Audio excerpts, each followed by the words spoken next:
Hello, everyone, and welcome back to my table. I'm so glad that you have joined me. I always get a lot of good feedback when I have a guest on, and we have a guest again today. This is Tami Cox, and we've known each other for a long time, haven't we? We've been friends for a long time. And she is an RN, and she's going to talk to us about dementia and Alzheimer's. And we had our first episode of this was A Sound Mind, where I spoke about my experience as a granddaughter who had to care for my grandparents. And so Tami is going to come, and Fitz is joining us as well. Tami is coming from a clinical standpoint, which I'm really excited about today. So I'm going to let you just go ahead and introduce yourself and give us your background. Hello, everyone. I am a registered nurse. I've worked in various nursing areas in my career. I started out in long-term care. I did home health. I went from that to labor and delivery. I've worked in surgery. I did a stint in school nursing. And currently now I work in a company that caters and advocates for caregivers. And most of my consumers in our company have some sort of diagnosis of memory impairment. My experience with dementia patients, though, started very early in my career at a long-term care facility on the memory care unit. So I would say through the span of my career, I have had a lot of interaction with dementia and Alzheimer's patients. Yeah. So this is a great voice to have on here today. Okay, so one of the questions, there's a series of questions that I told Tami I was going to ask her. And this is one that I know a lot of people get confused about. And so is there a difference between Alzheimer's and dementia? And if so, what is the difference? Yes, there is a difference. And I'm going to simplify it, and then we'll kind of go a little bit more difficult. And I keep petting Fitz over here to keep him quiet, so that's what I'm overdoing. So to put it simple, dementia is a symptom and Alzheimer's is a disease. So dementia is an umbrella term describing a wide range of symptoms. Right. So some of these symptoms can include, and the one we're most familiar with is the decline in memory. Yeah. But it also includes thinking skills, reasoning skills, focus and attention, language, and behavior. So Alzheimer's is a specific brain disease, and those symptoms of the disease includes dementia. Okay. And this affects a part of the brain associated with learning. And I'm not even going to try to pronounce it. It's the hippocampus, but it's also the entorhinal cortex. So it's that part of the brain that affects the learning.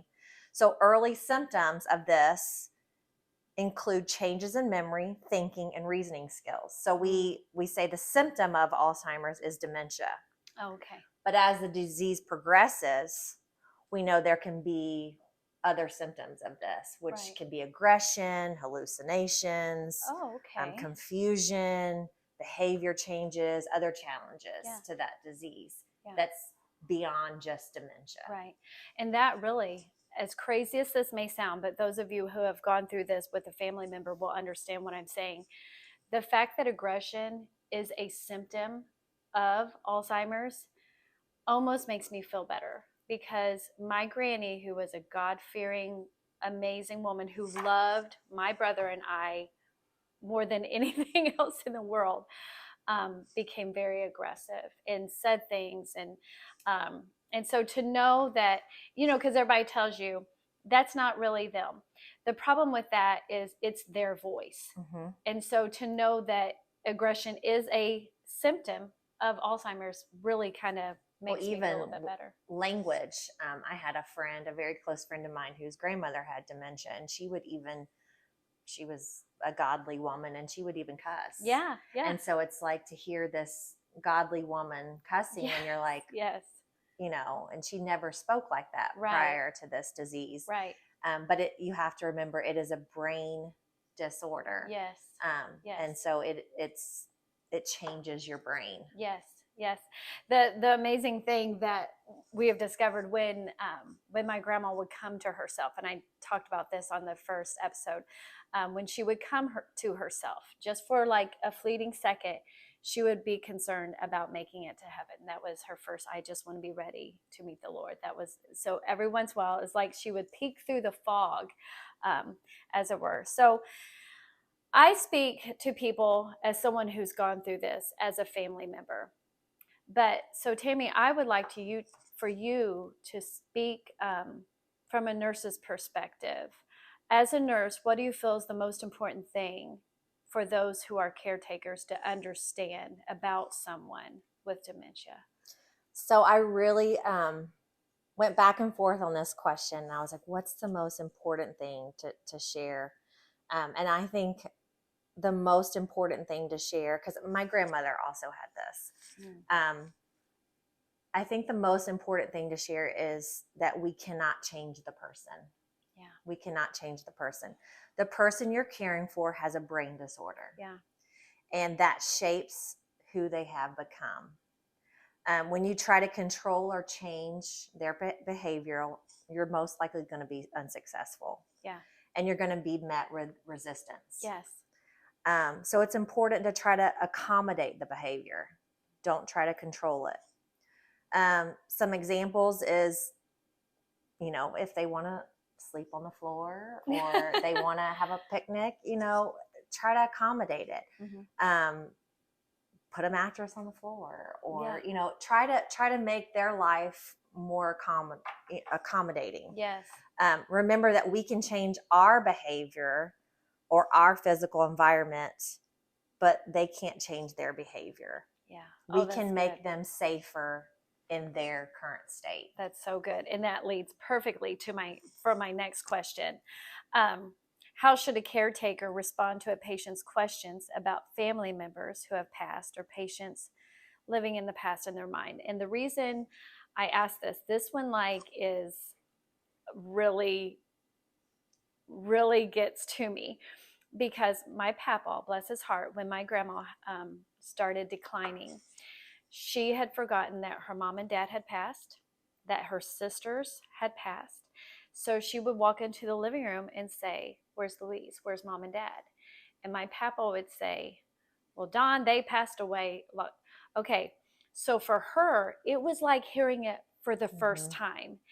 And my papa didn't mean anything by it, but like your first comment is keep them in their environment and keep them happy, or keep them, he just didn't know how to handle that. So what is the best way for that patient to respond to those things? Again, I'm speaking as a nurse and as someone who's also had a grandmother. So this is a case-by-case scenario, and this is also my personal opinion. And it may vary by clinician, but from my research, if your loved one is in the early stages, I would gently correct and see how they react. Mm-hmm. It depends on what stage they are, but tell them about the death early on in the stages. Later on in the progression of the disease, that's good. They can begin to have hallucinations of their dead ones in the room with them. Yeah. Let them enjoy that moment. Yes. Oh, that's good. That is so good. Let them just enjoy seeing their loved one there. Once that stage sets in, I would let them live in that moment. Yeah. There's no need, like you said, to let them have that grief every single day. Yes. Yes. And it's not, I know that we, as Christians, don't want to feel like we're lying to them, because it's like, I don't want to be a liar. Oh, that's true. We get that question a lot. Like, well, you don't want to lie. Right. But you can also just let them live in that moment and say, well, do you see your loved one? Oh, you don't have to necessarily lie, but you can also gently let them live in their truth.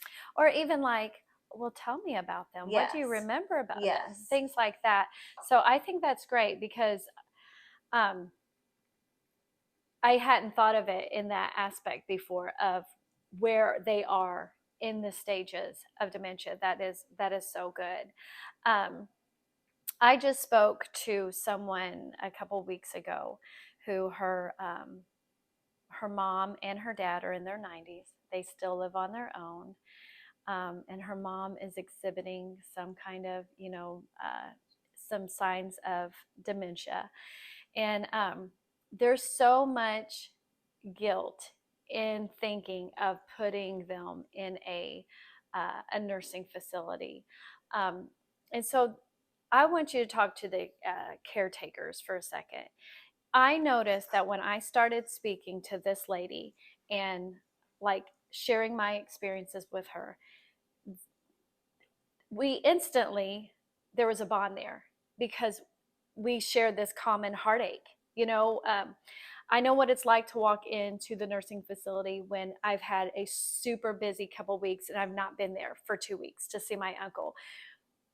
Even making that first step into the door, you feel like, oh Lord, they're all judging me because I haven't been here. So what can caretakers do for themselves and like just help us relieve some of that guilt, because I know it is out there? So I just recently read an article, and it had a quote that resonated with me, and it said, we can care for our, there's a difference between caring and doing. Oh. We're not capable of doing if we're not caring for ourselves. Oh, that's good. Yeah. So we can care, but we can't. Let me rephrase this. So in order to do what's necessary, we must take care of ourselves first. Yeah. Does that make sense? Yes. Yeah. So we have to take the time to self-care, and that enables you to sustain caregiving for the long run and keep you healthy. Right. So if caring for your loved one means putting them in a home, you're doing what is necessary for them. Right. Right. You're doing it. Yes. Yeah. I think the enemy would love nothing more than to make you feel isolated. Oh yeah. Yeah. And put that guilt on you. Yes. Yeah. And make you feel like you're doing the wrong thing to your loved one. Right. Right. We hear all the time in our working in this field.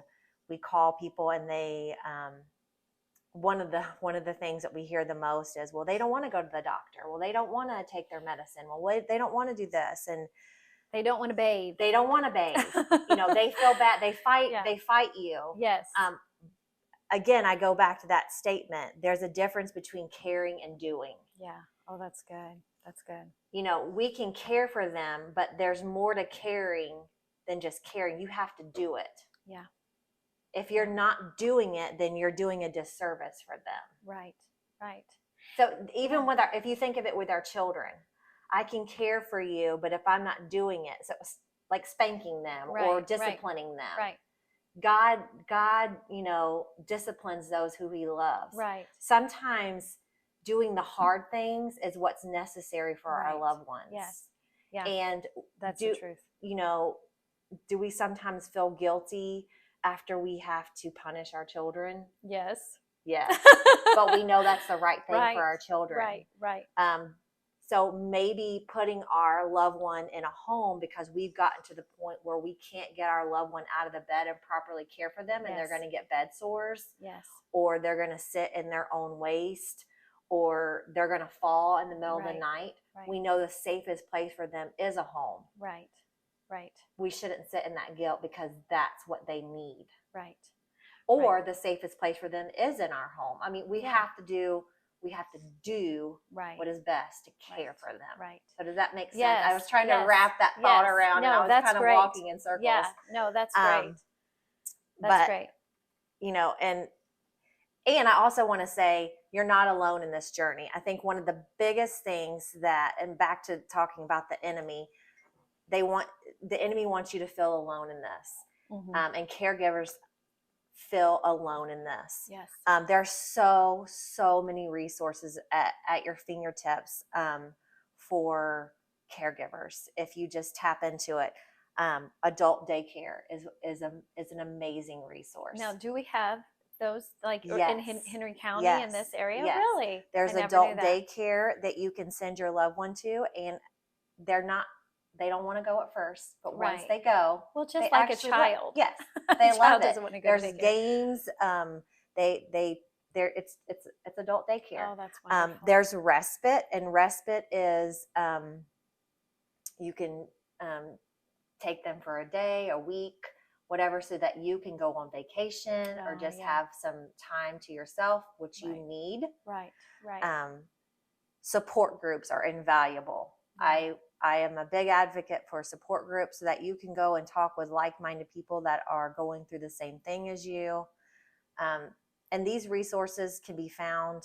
I can give you the link that you can post later. Yeah, that would be great for your community. But feeling refreshed and more positive actually improves your ability to care for your loved one. Yeah, I wish I would have known about the support groups. Because I felt the weight of course, my husband's a pastor, so as a weight of pastoring, I'm a mom. I was working full time, and trying to make all these decisions for my family. There is a lot of guilt, a lot of exhaustion, and you feel guilty when they aggravate you, or you feel guilty that like you're not there right on time. Like I know, like my papa went through this space, and I hear a lot. I'm sharing this because I've heard a lot of people say this. If I was supposed to be at his house at 10:30 to write out his checks or something, at 10:26 he's calling me, Trace, why aren't you here? You know, like things like that. And then we get aggravated. Then we feel guilty for being aggravated. So that is wonderful that there's like support groups for this. Well, I think it's a reminder too to know that guilt is a normal emotion, and we're going to get frustrated, and we're going to get angry at our loved one.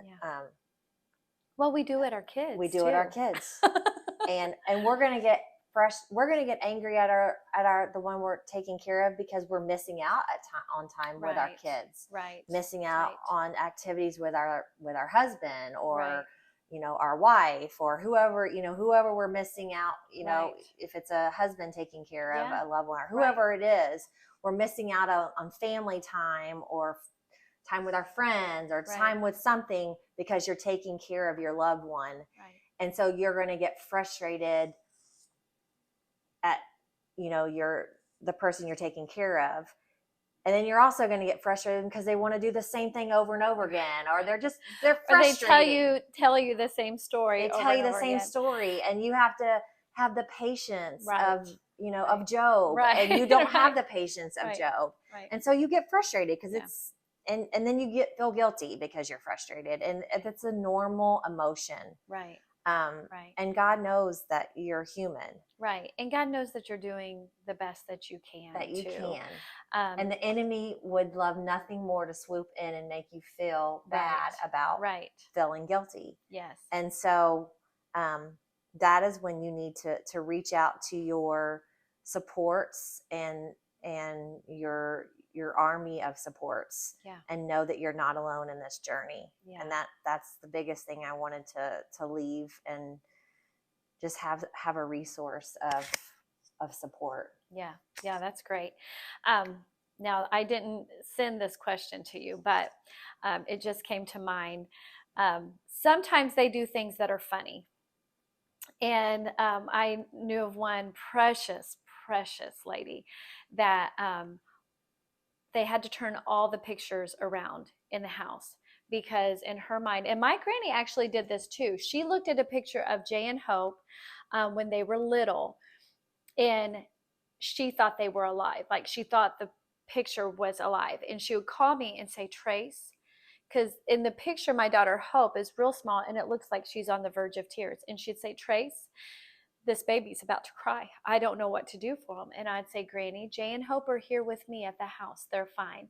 And so I know some people look at pictures and think they are alive. So this precious lady that I knew, they had to turn all the pictures around because if she was getting dressed or something, she didn't want them to see her naked. Oh. And so just things like that, that we've always been told, you know, because this, I've been dealing with this since I was a teenager with my grandpa that lived in our home. If they do something funny, you might as well laugh about it. Mm-hmm. You know, if they say, turn that picture around, I don't want them to see me naked, turn the picture around and just laugh about it. Because I think that she was so modest. I thought that was so cute. So laugh. If they do something funny, laugh. You know, you don't want to be crying all the time. You might as well laugh about it. I have a scripture, Matthew 11:28 and 29 says, come to me, all you who labor and are heavy laden, and I will give you rest. Take my yoke upon you and learn from me, for I am gentle and lowly in heart, and you will find rest for your souls. I don't know what people do in these situations without the Lord and having him to go to and lean on. And I will say that the Lord is concerned about you, and he's concerned about your loved one. And even if they serve God their whole life and they're cussing like a sailor, remember what Tami said, because that throws a lot of people off. But remember, their brain is not what it used to be. They have a disease. And God knows the sacrifices you're making. And always, you know, seek godly counsel and wisdom. This has been so helpful for me, hearing the clinical side of it. And we hope that it's been an encouragement for you. And thank you, Tami, for coming sitting Thank at my you for table. having me. Yeah, you're welcome. She got Fitz all calmed down. He's over there laying down. Thank you so much, and I will see you next week.